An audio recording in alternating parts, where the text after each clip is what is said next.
ஆதாரம் நீதானையா.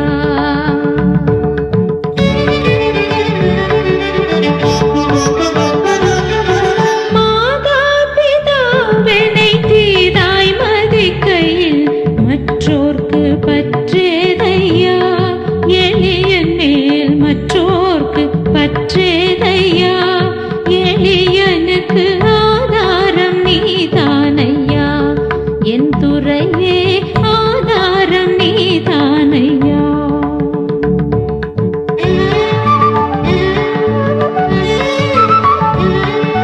நாம் துணையென நயந்துரை சொன்னவர் நட்டாற்றில் விட்டாரையா. தனியனை நட்டாற்றில் விட்டாரையா.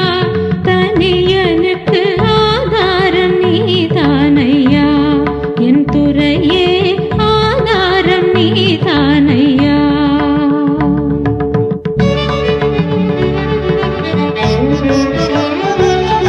சோதனை அடர்ந்து வேதனை தொடர்ந்து துக்கம் மிகு வேளையில் என் சுகிர்தமே துக்கம் மிகு வேளையில் உந்தாசனுக்கு ஆதாரம் நீதானையா. என் துறையே ஆதாரம் நீதானையா.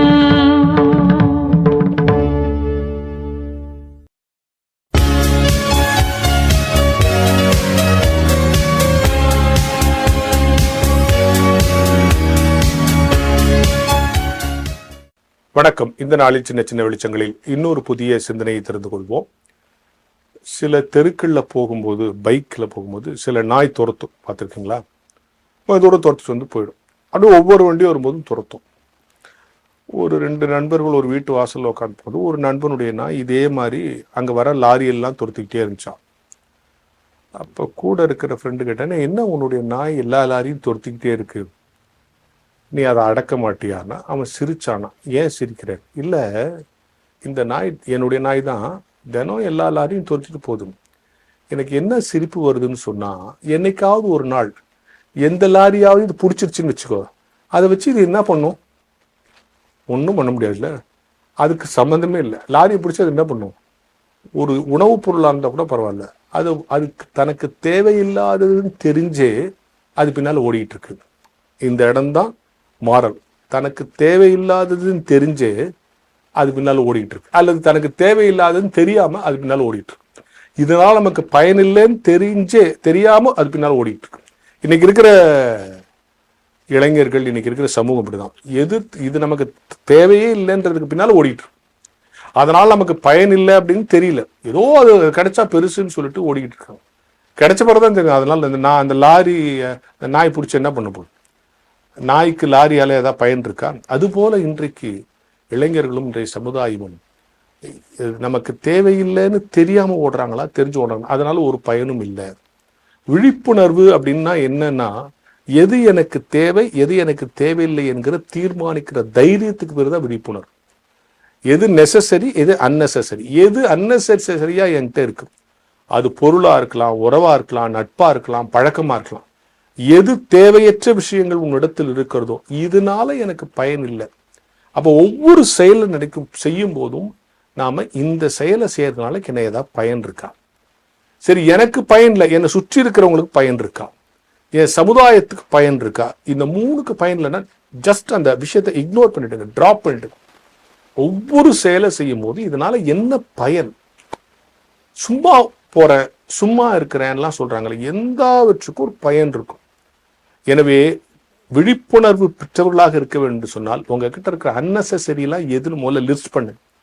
அந்த அன்னெசரி எல்லாம் விட்டுட்டாலே உங்க லைஃப் ரொம்ப அழகாயிடும். அப்படிங்கிறது தான் டீச்சிங். அந்த லாரியால் ஒன்றும் பயனில்லை என்று தெரிந்த இந்த நாய் ஓடிக்கொண்டிருப்பது போல பல்வேறு மாயைகளுக்கு பின்னால் நாம் ஓடிக்கொண்டிருக்கோம். அவற்றால் நமக்கு ஒரு பயனும் இல்லை. எது தேவையற்றது, எது தேவையானது என்று தீர்மானிக்கிற தைரியத்துக்கு பெயர்தான் விழிப்புணர்வு. இன்றைக்கே பட்டியலிடுங்கள். தேவையற்றதற்கு பின்னால் நாம் ஓடிக்கொண்டிருக்கிறோமா? இதெல்லாம் நமக்கு பயனில்லை தெரிந்தால் அந்த ஓட்டத்தை நிறுத்துங்கள். உங்கள் வாழ்க்கை உயரும் என்கிற ஞான வெளிச்சத்தோடு இந்த நாளை தொடங்கும். வான்மலர் அன்பர்களுக்கு வணக்கம். வான்மலர் இல்லத்திலிருந்து ஒவ்வொரு ஆண்டும் கிறிஸ்மஸ் சிறப்பு நன்கொடை குலுக்கல் சீட்டுகளை நாங்கள் விநியோகிப்போம். அதுபோலவே இந்த ஆண்டும் நாங்கள் விநியோகித்திருந்தோம். உங்களில் பலர் அதற்குரிய நன்கொடையை எங்களுக்கு அனுப்பியிருக்கிறீர்கள், நன்றி. இன்னும் சிலர் சீட்டுகளை அனுப்பாமல் வைத்திருக்கிறீர்கள். உங்களில் பலரும் குலுக்கல் தேதியை தள்ளி வைக்கும்படி கேட்டுக்கொண்டிருக்கிறீர்கள். எனவே ஜனவரி இறுதி என்ற முடிவிலிருந்து மாற்றி பிப்ரவரி 24ஆம் தேதி டிக்கெட் குலுக்கலை நடத்த திட்டமிட்டிருக்கிறோம். எனவே உங்களிடம் இருக்கிற நன்கொடை சீட்டுகளையும் அதற்குரிய பணத்தையும் வான்மலர் இல்லத்திற்கு கிடைக்கும்படி செய்யுங்கள்.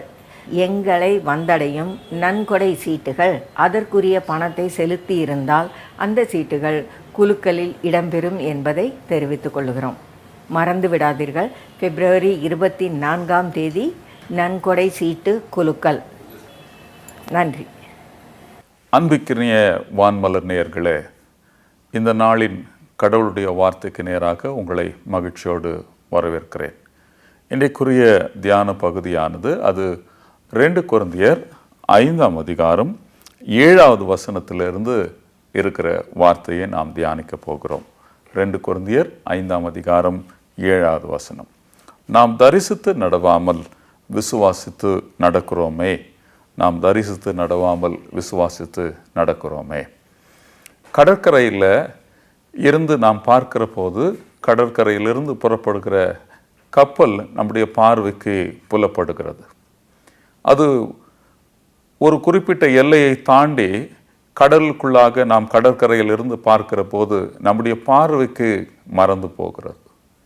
நம்முடைய பார்வைக்கு மறைந்து போனதுனாலேயே கப்பல் காணாமல் போய்விட்டது என்று நாம் சொல்ல முடியுமானால் இல்லை. அது தொடர்ந்து கப்பலானது கடலில் பயணம் செய்து அது தனக்கான இடத்தை நோக்கி, தனக்கு எங்கே குறிக்கப்பட்டிருக்கிறதோ அந்த திசையை நோக்கி அது பயணம் செய்கிறது. அப்படி பயணம் செய்கிற போது கடலில் புயல் வரலாம், இன்னும் காற்று வீசலாம், பெருமழை பெய்யலாம், ஏன் கடல் சீற்றம் அதிகமாகி அலைகள் மேலும் கீழும் தொடர்ந்து வீசிக்கொண்டே இருக்கலாம். இத்தனை எதிர்ப்புகளும் இத்தனை தடங்கல்களும் இருந்தாலும் கப்பல் இடையராது தன்னுடைய பயணத்தை தொடர்ந்து கொண்டே இருக்கிறது. அது தனக்கான திசையை நோக்கி பயணம் செய்கிறது. அதை இயக்குகிற அந்த கப்பலினுடைய மாலுமிக்கு தெரியும் எந்த திசையில் எவ்வளவு தூரம் எப்படி பயணம் செய்ய வேண்டும், அப்படி பயணம் செய்தால் எந்த இடத்திற்கு அவர்கள் போய் சேர முடியும் என்பது மாலுமிக்கு தெரியும். அப்படி பயணம் செய்கிற போது அந்த கப்பலில் மாலுமி மாத்திரம் பயணம் செய்வதில்லை, அநேக பயணிகளும் அநேகருடைய உடைமைகளும் அதில் கொண்டு போகப்படுகிறது. அப்படி பயணம் செய்கிற யாவரும் எங்கள் கண்ணுக்கு நாங்கள் போகிற இடம் தெரியவில்லை, ஆகவே நாங்கள் பயணம் செய்ய மாட்டோம் அல்லது மாலுமி எங்களை தவறாக வழிநடத்துகிறார் என்று சொல்லி எண்ணிக்கொள்வதில்லை. அதற்கு மாறாக மாலுமியை நம்பி தங்களுடைய பயணத்தை அவர்கள் தொடர்கிறார்கள். அப்படி தொடர்கிற போது அந்த கப்பல் எத்தனை தூரம் பயணம் செய்தாலும் அது சரியான திசையில் சரியான இடத்திற்கு சரியான நேரத்தில் போய் சேரும் என்கிற நம்பிக்கையோடு அவர்கள் பயணம் செய்கிறார்கள். அதே போலவே கிறிஸ்தவர்களாகிய நாமும் கூட நம்முடைய வாழ்க்கை பயணத்தில் பல திட்டங்களை நமக்கென்று நாம் வைத்திருக்கிறோம். அந்த திட்டங்கள் நாம் விரும்புகிறபடியோ அல்லது நாம் எதிர்பார்க்கிறபடியோ அல்லது நாம் முயற்சிக்கிறபடியோ இல்லை என்று நடைபெறவில்லை என்றால் நாம் மனம் சோர்ந்து விடுகிறோம், தோற்று போகிறோம். பல நேரங்களிலே கடவுளிடத்தில் மன்றாடி ஜெபித்து சொல்லுகிறோம், ஆண்டவரே நீர் எங்களுடைய திட்டத்தை வாய்க்க செய்யவில்லை என்று சொல்லி வருத்தப்படுகிறோம். இது எப்படி இருக்கிறது என்று சொன்னால், கப்பலிலே பயணம் செய்கிறவர் நான் எங்கே போகிறேன் என்றே எனக்கு தெரியவில்லை, என்னுடைய பார்வைக்கு எந்த திசையும் புலப்படவில்லை, சுற்றிலும் நான் பார்க்கிற போது வெறும் கடல் தான் எனக்கு தெரிகிறது, அதில் தொடர்ந்து காற்றும் அலைகளும் வீசிக்கொண்டே இருக்கிறது, என் படகு நான் பயணம் செய்கிற கப்பல் அசைந்து கொண்டே இருக்கிறது, ஆகவே எனக்கு என்ன செய்வது என்றே தெரியவில்லை என்று சொல்லி கலங்குவதை போன்று இருக்கிறது. விசுவாசித்து நடக்க நாம் கற்றுக்கொள்வோமானால் நம்முடைய வாழ்க்கை மிக மிக மகிழ்ச்சியானதாக மாறும். யார் மீதான விசுவாசம் என்று சொன்னால், நமது ஆண்டவராகிய இயேசு கிறிஸ்துவின் மீதான விசுவாசம். அவரை நாம் நம்பி நம்முடைய வாழ்க்கை அவருடைய கரங்களில் ஒப்பு கொடுத்து, ஆண்டவரே நீர் என்னை வழிநடத்தும் என்று நாம் சொல்லி வழி நடக்கிற போது நாம் போகிற பாதையெல்லாம் அவருடைய திட்டத்தின்படி நடக்கும். மோசே அவருடைய வாழ்க்கையில அவருக்கென்று ஒரு திட்டம் வைத்திருந்தார். இள வயதுல வாலிபனாக இருந்தபோது, அரண்மனையில அவர் இளவரசராக வாழ்ந்த போது, அவர் தனக்குரிய வாழ்க்கைக்கான ஒரு திட்டம் இருந்தது. அந்த திட்டத்துல தன்னுடைய மக்கள் எல்லாம் பாதிக்கப்பட்டிருக்கிறதை அவர் பார்த்தார், அடிமைகளாக இருக்கிறதை பார்த்தார், அவர்களை விடுவிக்க வேண்டும் என்று சொல்லி ஆசைப்பட்டார். ஆனால் அதற்கான முயற்சியில அவர் இறங்கின போது அவர் தோற்று போனார். அதுல ஒரு கொலையும் கூட நிகழ்ந்து அதிலிருந்து அவர் காப்பாற்ற முடியாதவராக கடைசியில் அவர் கொலை குற்றவாளியாக மாறி பாலைவனத்துக்கு ஓடி தப்பி பிழைக்க வேண்டிய நிர்பந்தத்துக்கு ஆளானார். ஆனால் கடவுள் அவரை அழைக்கிற போது, கடவுளுடைய குரலுக்கு செவி கொடுத்து கடவுள் காட்டுகிற பாதையில் அவர் நடக்க ஆரம்பித்த போது, அவர் இஸ்ரேல் என்னும் மாபெரும் இனத்திற்கு மாபெரும் தலைவராக மாறி அந்த மக்களை எகிப்திலிருந்து தொடர்ந்து இஸ்ரேல் என்கிற வாக்களிக்கப்பட்ட கானான் தேசத்துக்கு வழிநடத்துகிற ஒரு மாபெரும் தலைவராக மாறினார். அவர் வழிநடந்த போது, அப்படி இஸ்ரேல் மக்களை வாக்களிக்கப்பட்ட கானான் தேசத்துக்கு வழிநடத்தி சென்ற போது அவருடைய கைகளிலே வரைபடம் இல்லை. அது கானான் தேசம் அவர்கள் போகிற இடத்திலிருந்து எவ்வளவு தூரத்தில் இருக்கிறது என்பது அவருக்கு தெரியாது. இதற்கு முன்னாலே அவர் பார்த்ததில்லை. ஆனால் அவர் நம்பிக்கையோடு கடவுளுடைய கரங்களை பற்றி கொண்டு தன்னை நம்பி வருகிற மக்களை அழைத்து கொண்டு தொடர்ந்து 40 ஆண்டுகள் பாலைநிலத்தில் அழைத்து கொண்டு போய் வாக்களிக்கப்பட்ட கானான் தேசத்துக்கு அந்த மக்களை அழைத்து கொண்டு போனார். இதுல என்ன சிறப்பு என்று சொன்னால், அவர்கள் தரிசித்து தாங்கள் போகிற இடம் சுற்றிலும் மணல் பரப்பாக இருந்தாலும், அந்த இடத்துல ஒன்றும் விளையாவிட்டாலும், தங்களை அழைத்து கொண்டு போகிற கடவுள் உண்மையுள்ளவர் என்று சொல்லி விசுவாசித்து அவர்கள் நடந்தார்கள். அப்படி நடக்கிற போது ஒவ்வொரு நாளினுடைய அனுதின தேவைகளையும் கடவுள் அவர்களுக்கு கொடுத்தார். பகலிலே வெயிலிருந்து காப்பதற்காக அவர்களுக்கு மேகத்தை கொண்டு மறைத்தார். இரவிலே இருள் அவர்களுக்கு பயமுறுத்த கூடாது என்பதற்காக கடவுள் வெளிச்சத்தை தந்து அவருடைய இருளை வெளிச்சமாக மாற்றினார். அவருடைய அனுதின ஆகாரத்திற்காக தினமும் காலையில மன்னாவும் இரவுல இறைச்சியும் அவர்களுக்கு கொடுத்து அவர்கள் திருப்தியாக உண்ணுவதற்கு கடவுள் அவர்களை வழி நடத்தினார். வழியில அவர்களுக்கு கசப்பான தண்ணீர் இருந்தது, ஆனால் அதை இனிப்பாக மாற்றினார். இப்படி அவர்களை கடவுள் அற்புதமாக வழி நடத்தினார். ஏனென்று சொன்னால், கடவுள் அவர்களை வழிநடத்துவராக விசுவாசித்து நடப்பதற்கு அவர்களை வழிநடத்தின போது அவருடைய வாழ்வு முடிவில் நித்திய அவர்கள் அழைக்கப்பட்ட வாக்களிக்கப்பட்ட அந்த தேசத்துக்குள்ளே கடந்து போனார்கள். அன்பானவர்களே, நாமளும் தரிசித்து நடவாமல் ஆண்டவரை விசுவாசித்து நம்முடைய வாழ்க்கையில் நடப்போமானால், இஸ்ரவேல் மக்களை எப்படி கடவுள் வழி நடத்தினாரோ அப்படியே நம்மையும் வழி நடத்துவார். ஆக தரிசித்து நடவாமல் ஆண்டவரை விசுவாசித்து நடப்போம். வாருங்கள் ஜெபம் செய்வோம். எங்கள் அன்பு நிறைந்த ஆண்டவரே, எங்கள் வாழ்வில் எங்களுக்குரிய திட்டங்கள் நீர் அறிவீர்.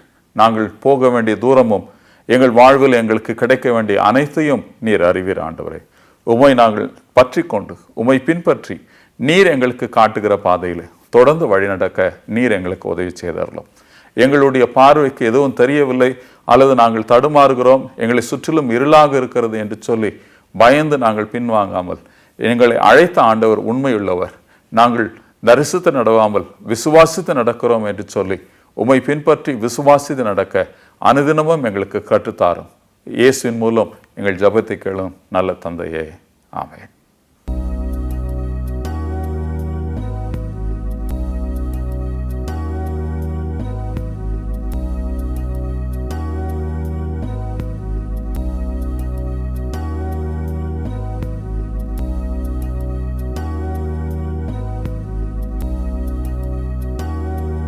வான்மலரின் புதிய முகவரி கிறிஸ்டியன் மீடியா சென்டர் 105 பாந்தியன் சாலை 2வது தளம் மியூசியம் எதிரில் எக்மோர், சென்னை 6008.